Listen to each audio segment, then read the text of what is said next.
Ah, the 90s, the decade that brought us many rivalries such as Mario vs. Sonic.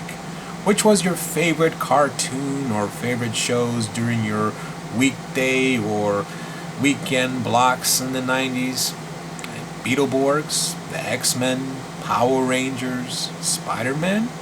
Take it for what you will. We had a very awesome decade as kids in the 90s. I mean, it is probably much one of the best decades, in my opinion. I know people say, oh, the 80s or 70s, whatever, but that's just my opinion.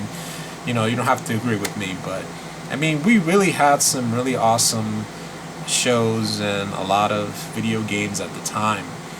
You know, the culture was just happy and free. We didn't worry about who was battling who in the Middle East and whatnot. But we'll save that topic for later. Besides all those awesome things, being an anime fan sucked. Now, for those of you who lived outside of North America, you were totally fine. I mean, the Asian markets had it covered with limited amounts of anime, same with parts of Mexico, same with parts of Europe. But for us living in North America, it was, you could say a lot of the anime that we had was just mostly toy tie-ins or whatever Saban had up its ass. I mean, it was cringeworthy at best. I mean, I'll bet you that if Saban released Samurai Pizza Cats today, the outcry of anime fans will be so out of control because we didn't have the internet at the time. So we had to get what we had to get. That's just how bad it was in a sense of trying to acquire certain things. But yeah, I mean, it wasn't easy. I mean, it was a difficult struggle as it is. Let's say, for example, if you wanted to find a certain anime that wasn't really well known, I mean, you would have to either go to like a legitimate video store that probably sells. Like, I remember a place called Suncoast. They used to sell a lot of anime, but a lot of the animes that they had were, of course, they were dubbed. Most of them were dubbed because, of course, they didn't have, like, you know, DVDs now where you could just switch the language. But most of them were dubbed anyway, and some were just edited out just for broadcast reasons if they decided to air it on American television.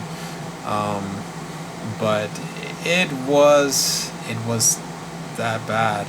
I mean, we didn't get a lot of these animes, particularly the ones that we've seen.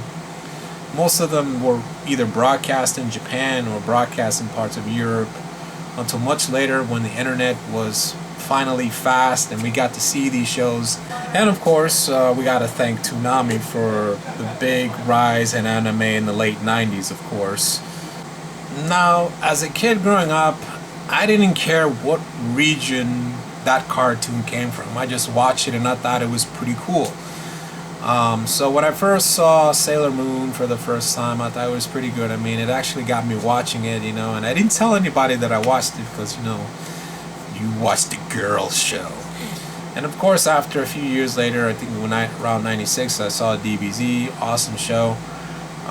Like I said, I didn't really know a lot of these shows that their origins were, so you know, that was a good thing about a kid in the 90s. It's just you didn't really know. You just watched it and that's it. But I can imagine for a lot of anime fans in the 90s, they were probably cringing because, you know, they have probably either families that would tape the broadcast versions of the anime and shipped it to them via mail. You know, they would hear about it through the internet. Well, 90s internet. You know, you could still send emails and you would tell stuff like that. You would send little screenshots, a photo or something like that. But yeah, I mean, it was kind of a mixed bag. I remember during the 90s DBZ explosion, a lot of the video stores at the time, a lot of kind of like urban video stores that, you know, those kind of, you could say Chinese video stores or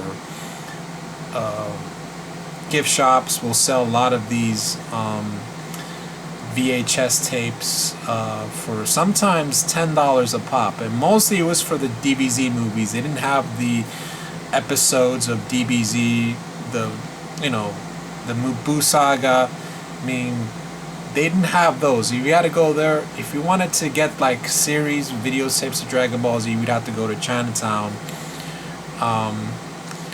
But for the movies for Dragon Ball Z, I remember during the late 90s, I bought a copy of Dragon Ball Z.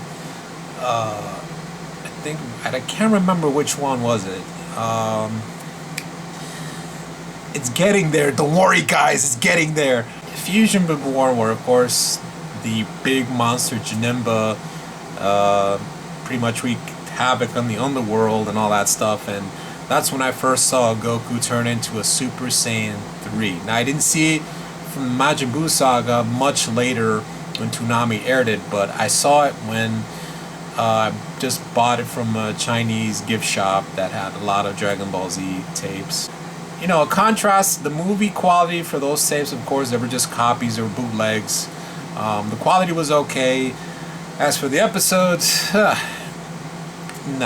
it was just bad. The Buu Saga quality for those tapes was just really, really, really bad.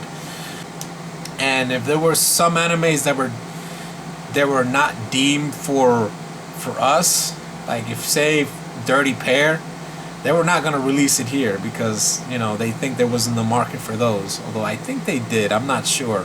Anyway, guys, do you think that being an anime fan in the 90s was just crap? Please let me know in the comments. This is Sentai22, and thanks for watching.